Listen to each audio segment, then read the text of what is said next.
সরস্বতী পুজোর দিন সকাল সকাল বাড়িতে পুষ্পাঞ্জলি দেওয়ার পর চলে গিয়েছিলাম কুসুমবা হাই স্কুলে।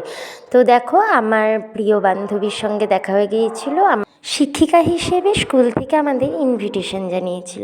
তো সমস্ত স্যার ম্যাম সবার সঙ্গে ছবি তোলা হয়েছিল, শেষে ছাত্রীদের সঙ্গেও ছবি তোলা হয়েছিল। এরপর আমি চলে গিয়েছিলাম আমি যে স্কুলে পড়াশোনা করেছি, রামপুরহাট গার্লস হাই স্কুল।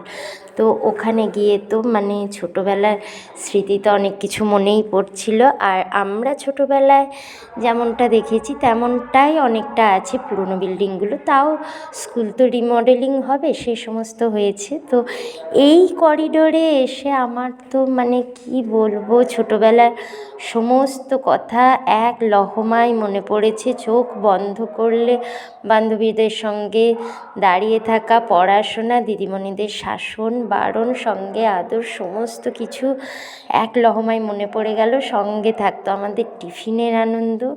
তো সব কিছু মিলিয়ে ভীষণ ভালো লাগছিল, কেমন যেন একটা আবেগ কাজ করতেছিল।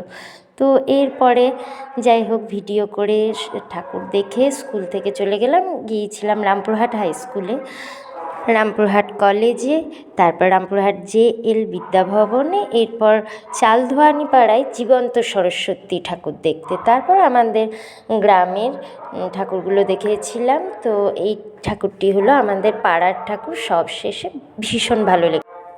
আজকের ভিডিওটি তোমাদের কেমন লাগলো খুব তাড়াতাড়ি জানাও। Good bye.